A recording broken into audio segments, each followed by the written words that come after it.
So, folks, there's this guy, and his name is David Rubin.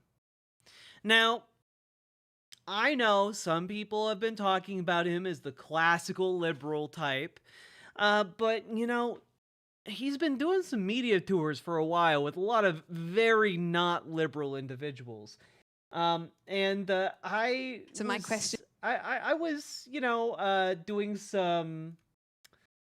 I was doing thumbnails for various things that I make on the YouTube, and I stumbled across this clip that was posted 2 years ago, and it is titled "The Left's Hypocritical View of Sex and Consent." And I've always said, if I've said anything, that I've wanted to know what Dave Rubin's ideas about sex and consent are. I start basically every stream talking about it. So let's find out, shall we? is as a redeemed progressive, what is the key to empowering men in the Me Too age while maintaining healthy boundaries and strong behavioral expectations? Well, as the redeemed progressive, is that what you said? Oh yeah, and Jordan Peterson is there too. Well, no one's born guilty. No one's born guilty. If you haven't raped anybody and you haven't accosted anybody and you haven't, done anything untoward, then you have nothing to be guilty about. I mean, this is the consistent theme that we've talked about here about why you should judge people as But part of the thing here is that sometimes people do things that are untoward, and they are unaware that what they did was untoward. They're unaware that making women that they're making women uncomfortable, or that they're making anyone uncomfortable regardless of gender. It's not enough to merely be like, well, I didn't do anything wrong, and then just go about with your day when in fact you did do something wrong. You just weren't aware enough or didn't care enough to be aware enough about it. An individual and not as a collective. But they've created a situation now where people are now being born with original sin. Oh, you're a white, heterosexual, usually Christian male. You are the worst thing that exists. And that's not how this understanding of the world works. The idea, and we've talked about this so many times over the last few days, that intersectionality presents is essentially that you have to understand that all people, to some degree or another, are oppressed along various axes in society. And society has been predominantly set up and perpetuated by straight, white, cis men who are Christian, predominantly. And as such, those systems are slightly biased in favor, in some cases, very much biased in favor of straight white men. But could a society, or could different pockets of society operate in different ways? Absolutely. That's part of the understanding of intersectionality, is that understanding that others can be oppressed along different axes. That's core to the idea of intersectionality. That is what it is. And so it's understanding that someone may be a white, straight, cis, heterosexual, Christian, whatever, and then be in a wheelchair and will be discriminated against for being in a wheelchair. That's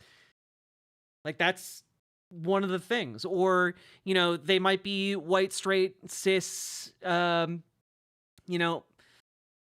Christian, but then be struggling with mental illness, or they might be discriminated against on the basis of their class. They might be there are still other axes here. It's just that when we're talking about systemic oppression, a lot of these systems have been set up to benefit certain groups over others, and that's you need to recognize that first before you can fix the problem. Night, Alan Smith. It's the essence of bigotry. You're prejudging, right? So that's prejudice. You're looking. That's true. You shouldn't prejudge people, but you should understand the society you exist in. Looking at someone and you're prejudging them, and you think that you know everything that they're not only about but capable of. So I would say the further we can get away from that, how do you negotiate those relationships? Well, if you've done something bad, it's on you. I mean, Jordan addressed this already. It's on you to figure out how to make penance for that, I suppose. But if you haven't done anything, and most people haven't, that's why this idea, believe all women, that's like saying believe all men, believe all. Wait, but most rapists, something like only 2% of rapists actually go to prison? Like, Dave, come on. All midgets, believe all, I mean, it just doesn't. Not midgets. Not midgets. Now you're gonna get us in trouble. Yeah, for sure. Notice the ableism. See, you just walked into it. I know it. Yeah, you did it to yourself this time. But I mean, think really. they're called little people. Little people, believe all little people. But really, I mean, if you could just take the reverse, so they say believe all women. Well, now just do the other way, or believe all men. Does that sound right? Of course you shouldn't believe all men, and you shouldn't believe all women. And by the way, every time that this happens with one of these people saying believe all women, then the accusation gets turned on them, like our governor Gavin Newsom in California, or when it happened with Cory Booker, or a series of these. Hey, radical take from Riverboat Jack here, but I think we should care about if someone is a rapist or not, regardless of what political party they're in. I don't want like a rapist in charge of the Democratic Party, and I don't want a rapist in charge of the Republican Party.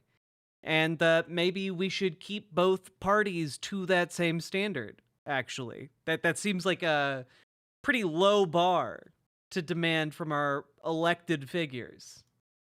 Guys, and then suddenly they go, whoa, whoa, whoa, wait for evidence. When it was Kavanaugh, no, believe all women. So it's a Wait, but there was evidence in the Kavanaugh case. There were notebooks from like 40 years ago in the Kavanaugh case. There were corroborating witnesses in the Kavanaugh case who talked about how this woman had, discussed it with them at the time. It's just a ridiculous, untenable way of holding a position. And if you're not guilty of something, I mean, the fact that this is happening to young people in the West, especially young. Waiting for Dave Rubin to start touring with Bill Cosby. White men, that they're walking around. Their comedy careers could be mutually beneficial. Feeling like they've done something when they've done nothing. What a recipe for a disaster and the type of totalitarian society that we've been talking about up here. No. It's also reflective of a technical problem, I would say.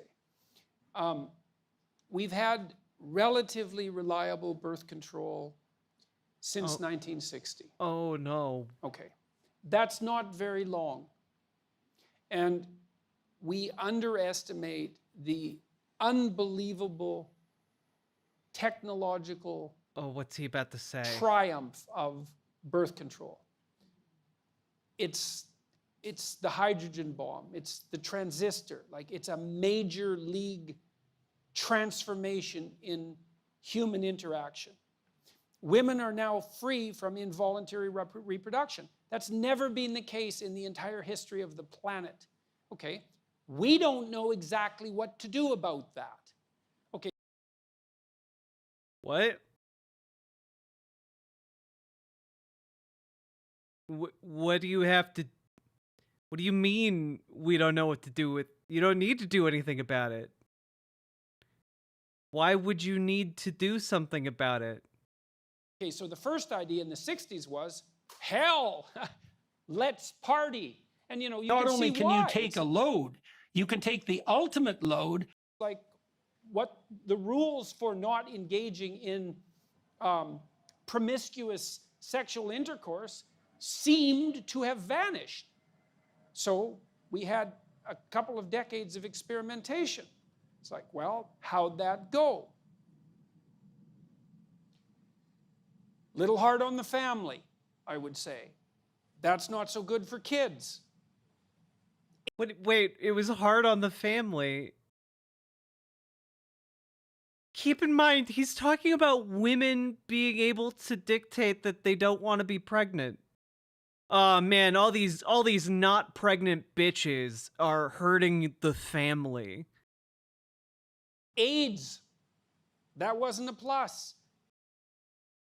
Yeah, that was directly exacerbated due to prejudice against LGBTQ people. Like, AIDS was viewed as just a gay thing, and Ronald Reagan allowed it to continue unabated without any assistance or investment by the government into a cure, and let gay people die for like a decade. Like almost an entire generation of gay people got wiped out. And but then people, people in positions of power started caring when straight people started contracting AIDS. Could have killed us all. And it mutated, particularly to take advantage of promiscuous sex, because viruses are very tricky things. It didn't. It mutated insofar as it made it to humans. But it was the reason it became a thing in the first place was that it was transferable as an STD. So it turns out that sex is a little bit more complicated than we thought. Well, it actually turns out that it's a lot more complicated. I don't know. I think all of the people who died from syphilis, like for thousands of years, understood that it came with a certain amount of risk. I think that STDs predated AIDS, so I don't know about that one, Jordan. Than we think. Okay, and now it's 50, 60 years later, and we're trying to sort this out. It's like, well, when is it okay to have sex? Exactly. When you have a consenting partner. Why is this a mystery to you, man? And when is it not okay to have sex? And what does it mean that it's okay? And what does consent mean? And the answer to that is, well, we never used to have to think these things through because Well, we used to all be rapists back then. Like, what are you saying? How are you real right now, dog? We never used to think about these things about, like, whether or not women wanted to have sex with men. Yeah, that's called rape, Jordan. Now, what is true is that, like, spousal rape, marital rape, used to not be a crime.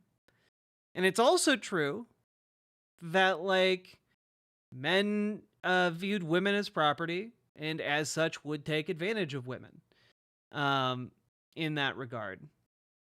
And so, like, I suppose in that regard, if that's how he means it, I guess maybe, but, like, I have a feeling he's talking about in, like, the 1950s. And in the 1950s, it was still very much a crime to rape someone. rule was don't have sex until you get married. That was the rule. Now that isn't the rule. Okay, so what's the rule? Wait, but that wasn't the rule. That was just, like, the advice that parents gave their children. They couldn't, like, constrain their children's actual practices. The reason that was the rule was so that, like, the family didn't, like, overburden itself economically. That was the entire premise of that. But the idea that it was followed all the time? Are you familiar with human beings? Well, we're not having a conversation about the rule. We're waiting till someone does something that seems like it might be untoward and then mobbing them and trying to extract the rule out that way. And it's not a very effective way of doing it. You know, you want to decrease campus rape? That's easy. Get rid of alcohol. No one has that conversation. It's like I did. Yeah, that went so well. I wonder why no one has that conversation. I wonder why, these college campuses and the society at large don't talk about getting rid of alcohol. Could it be that there's a historical event that occurred that taught America exactly why it shouldn't outlaw alcohol?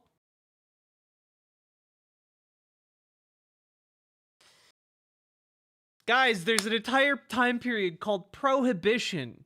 Go look it up. America banned alcohol. And that directly gave way to the rise of organized crime. And also, people still got alcohol. It was just way more dangerous. You know, you familiar with the term moonshine? And like blinded by moonshine? That's because during Prohibition, people would make their own alcohol, and in some cases it was so strong that it would literally blind you. So, yeah, we had this conversation, and the conclusion of it was that it did not work. People still got their hands on alcohol, and also it just made everything kind of worse in general. My PhD work on alcohol. 50% of the people who are murdered are drunk, and 50% of the people who kill them are drunk. And almost all the date rape situations are consequences of excess intoxication. But the Citation needed there, but also, maybe the emphasis there shouldn't be on the alcohol and should instead be on the men who are doing the date rapes predominantly. I'm just throwing this one out there. I thought this guy was all about personal responsibility, and yet, oh no, on this particular issue, no personal responsibility. Just we have to get rid of the alcohol because men are just incapable of controlling themselves. yet there's a party culture. You know, like conservatives think so little of men. It's really insulting. It's really, like, I do not understand how people can watch Jordan Peterson, and particularly men, can watch Jordan Peterson and not be insulted by how he talks down to them and the solutions that he provides them to their problems. Like, truly, you understand he's talking to you like one would a dog, right? Campuses, and anything goes. And you also have this strange thing, especially on the radical left, which is unbelievably paradoxical, where absolutely every form of sexual expression imaginable is 100% permissible because sex is fine, but it's so dangerous that while you're dancing with someone at a Princeton mixer, you have to ask them 2 or 3 times if it's okay for you to continue. What?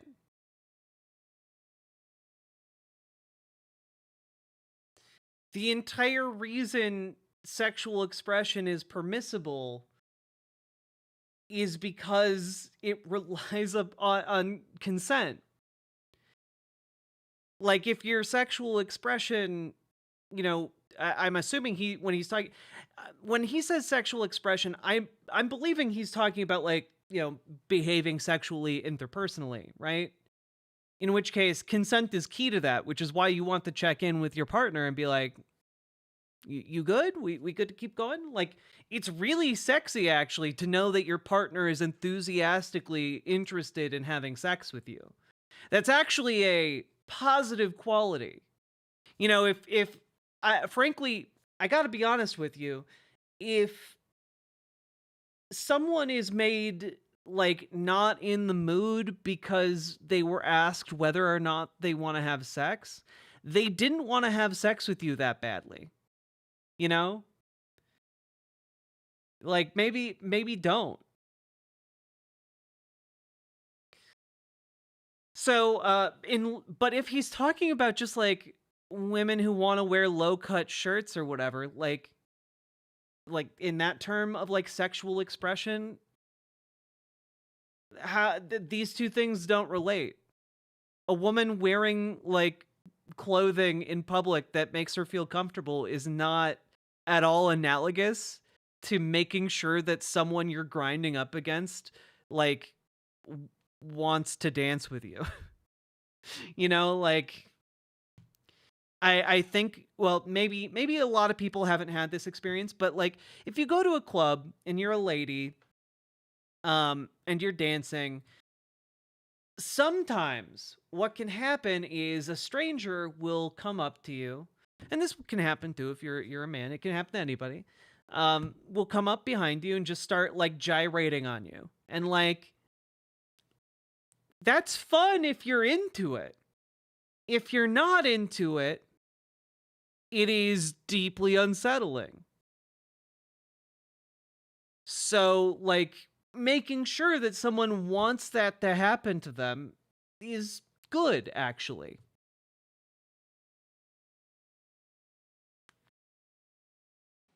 And that's actually the case, by the way. I'm not making that up. It's like, well, both of What them. do you mean that's actually the case? It's not. I can tell you that. It's not normal. It's not like the norm for people to ask first and to get that consent, but it should be because it feels really nice. And also, if you ask first, then you don't feel as bad getting rejected. Because then you don't have to feel, you have nothing to feel ashamed about. Because you didn't like invade someone's personal space and make them uncomfortable. Those things can't be true. Now, what's happening, I think, on the Me Too end of things and the affirmative consent end of things is the old sexual taboos are reasserting themselves. The idea that we can extract sex out from emotional intimacy, and especially emotional intimacy, I would say, psychological intimacy, maybe even from long-term relationship, I don't believe it's a tenable idea. Why not? Literally, why not? Because guess what? People masturbate. That's a thing that people do. You could make all of the same arguments that he's trying to make against like casual hookups about masturbation, which by the way is why there is a not insignificant number of Republicans who want to ban masturbation as well. Don't get me wrong.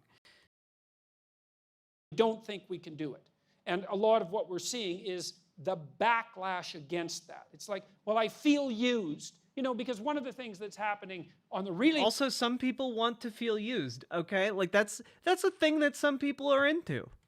Radical end of the anti-sexual abuse movement is the idea that, well, if you have intercourse with someone and then you regret it the next day... Wait. I'm real sorry, but the existence of an anti-sexual abuse movement kind of implies the existence of a pro-sexual abuse movement.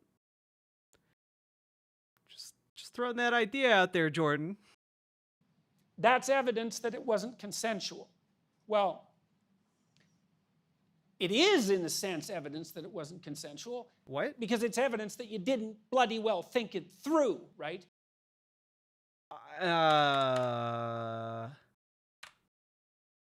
Sexual abuse movement is the idea that, well, if you have intercourse with someone and then you regret it the next day, that's evidence that it wasn't consensual. Well, that's not the same thing. No, actually. I'm pretty sure and I'm just going to go out on a limb here. I don't think that there is an anti-sexual abuse movement. That's just like the position of good, normal people. Good, normal people are against sexual abuse. But also, if you have sex with someone consensually, and then you regret having that sex because it was bad sex, like, that's not a violation of consent. And no one who is against sexual abuse would consider that sexual abuse.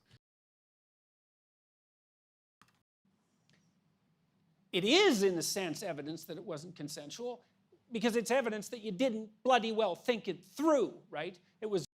What are you talking about? No, regret does not indicate that. It's good for last night, but it's not good for today. It's not very wise. The question is, well, what constitutes consent? And we need to have a very serious conversation about that. Like, under what circumstances is it acceptable to give consent? But we're not mature enough to have that conversation. We want it both ways. What are you talking about? We're not mature enough to have that conversation. That conversation happens all the time. We have laws about that conversation. We want to be circumstances. Is it acceptable to give consent? Under what circumstances is it acceptable to give consent? If you're an adult and you're not like overly intoxicated or hyped up on substances. Boom, there you go. There you go. Done. It's not a difficult question. But we're not mature enough to have that conversation. We want, Like, people have been having this conversation for a long time. The general consensus is if two people are adults, if they are both like in sound mind, they both agree to do it, boom. There you go. That's all you need. it both ways. We want to be able to do whatever we want, with whoever we want, whenever we want, with no consequences, and we want there never to be any trouble about consent. It's really not a complicated notion. The fact that he's like twisting himself into knots over this is honestly a very big red flag. I have to be honest with you. If you meet someone who is this baffled by the concept of consent, don't leave your kids around them. Don't leave anyone around them. They're not safe. This is a fundamental misunderstanding of the entire concept. Yeah, I don't know. It's an act that requires two or more people, okay? And the people who are participating just have to look at each other and communicate in some form or fashion. Hey, you down to fuck? And then a yes or a no from the other party. There you go. Boom. It's not complicated. People have been doing this since like caveman times, okay? It's like, well, no, that's not going to happen. I don't think that... I don't even think he's being bad faith. I made this to watch. I think he's just like his entire MO and existence as like a figure on the right is hemming and hawing over like the tiniest like definitional minutia. It's really, he doesn't have anything substantial to say, so he just goes, well, if you think about it in this way or this way, it's really a very complicated notion, and it's really not. You just look at someone in the eye and ask, you want to fuck? That, boom, you did your part. And they either say yes or no, and whichever way it goes, you go get on with your plans. Sex works very well outside of committed Oogla, you want to do the thing with Oog? relationships. I don't think there's any evidence that it does. There's a strong proclivity across cultures for the enforcement, social enforcement of long-term monogamy. And there's reasons for that. And I think I think a lot of people like long-term monogamy, but and this is key here. In order for long-term monogamy to work, the two people need to like each other. It needs to be one based on mutual respect and consent. So saying you don't understand the concept of consent and that instead society needs to force people to be together, I don't know, that's pretty fucked up. That's pretty disgusting. deviate from that at your peril. So now, if you want to deviate from that... Also, keep in mind that he started this by talking about birth control, condoms. And he basically said that, not forcibly impregnating women has led to a destruction of the modern society, a degradation of the modern society, because people were always meant to be monogamous and in long-term relationships. And when people can divorce each other or simply have sex without any strings attached, like babies, that's a problem. That's been his large point here, and it's really weird. There's all sorts of reasons to do it, and I can understand why people are interested in adventure and all of that. But my sense also as a clinician is, you only really get to try. I actually forgot that he he practiced psychology or psychiatry. The fact that he can think the way he does about consent, as someone who like people went to like talk to him about their problems and get like advice and get like be able to fix their lives, wasn't his license revoked? This clip was 2 years old, so at this point he still had his license. That is bizarre. Try out about 5 people in your life. You have to make a decision pretty damn quick. Like between 20 and 30, there's a lot of things to get straight, and long-term mate is usually one of them. And most of the time, people should be more careful with their sexual behavior when they're young, especially when they're drunk, than they are. And I just think it's so interesting that all of the taboo reconstruction is coming from the radical left. It's not what you'd expect at all. You'd think it'd be the damn right-wing Christians complaining about, sexual immorality. It's like, no, it's the radical lefties. You have to... Wait, the distinction he's making here is essentially saying that conservative Christians don't care about rape or the violation of consent, which is true. That is true, but I really don't think he thought that point through when he made it. To have signed consent. I don't think that's the intent of his argument here, but that is what his argument implies. Or making any physical move. And then that's so what? Really? Who thought that up? That's the stupidest thing I've ever heard. You know how awkward that would be? You're supposed to be able to do a little bit of nonverbal reading, right? I mean, that's part of romance. You ever see a movie where the 2 people who are dating exchange consent notes? Yeah, but they're wait, yes you do. Wait, yes you do all the time. The little do you like me? Yes, no. Boom, there you go. You see it all the time.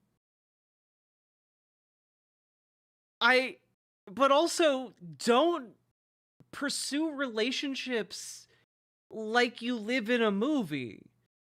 That will never end well for you. I am very autistic, so for a very long time, right, I thought that actually dating people would be like doing like what they do in rom-coms, right? But the behaviors you see in rom-coms are not good in real life. They're not cute. They're not impressive, and people don't like being treated that way. Like you can't try and like read and predict, your partner or the person you want to ask out. You can't predict their mind. You have to ask them. Because often your predictions and assumptions will be wrong.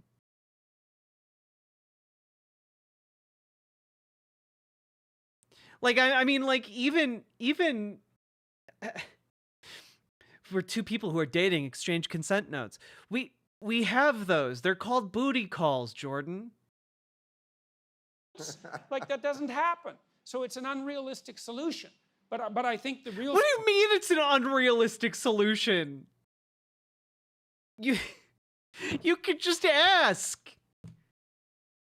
Oh man, asking if someone wants to fuck you is just too big an imposition, I guess. There is nothing hotter in the world to me than when my girlfriend looks over at me and is like, "You want to fuck?" Like, that is one of the best feelings in the world. The idea that they're like, "Oh man, it's just impossible. Modern medical science doesn't allow us to do that," is just bullshit. It's just horse shit. You're filling the minds of these people with absolute horse shit.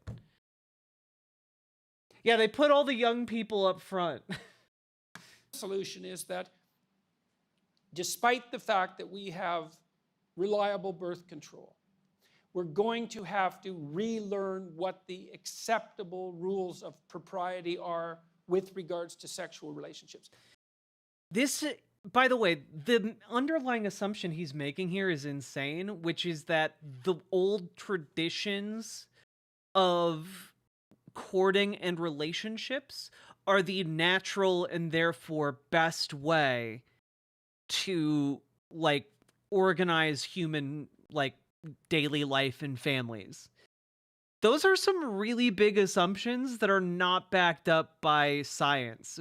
There are cultures all over the world that have different ways of organizing these things and different standards. And like his entire premise here is relying on several different assumptions to get him to his position. And those assumptions are shaky AF. He just shit on birth control? Yeah. This is, by the way, why Republicans want to ban birth control. They want to be able to control, an ideal, monogamous family. They want to be able to control the primary building blocks of society, to a degree, never before seen on planet Earth.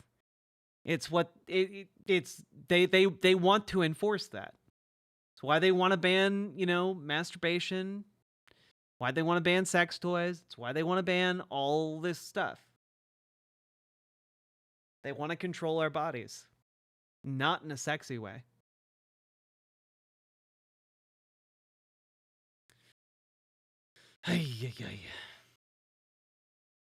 One of the things I often tell my young clients is don't do anything physically with anyone that you wouldn't talk to them about.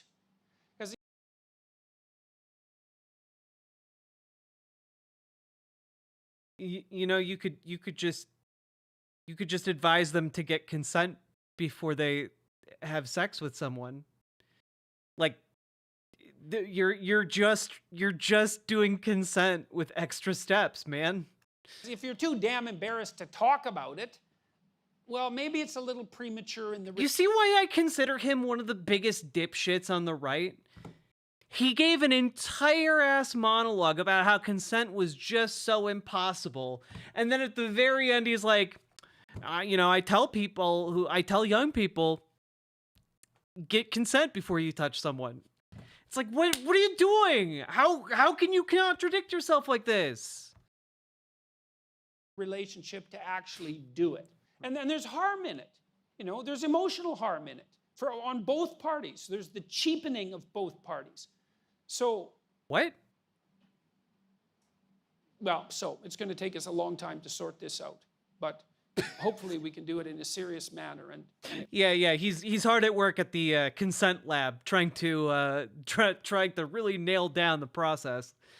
It won't be merely a matter of mobbing those who seem to have made an error. I gotta go. I gotta go down to the lab to try and get consent. We're still not quite there. It's insane. It's self-contradicting. The entire premise for these great intellectuals of the right is contradictory. They just yap in a way that aesthetically mimics intelligence or eloquence, I guess, but like there's no substance there. He just took like 6 or 7 minutes. I thought this was gonna be Dave Rubin talking. Dave Rubin talked for like 1 minute, and then Jordan Peterson yapped for 9. Our R&D labs are working very hard on how to create a consent that actually reinforces a class divide between genders.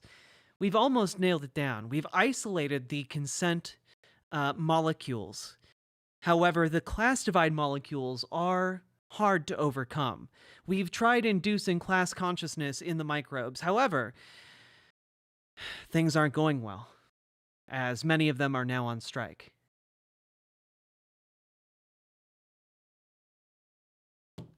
Jordan Peterson's a silly Billy. Up yours, woke moralists. We'll see who cancels who.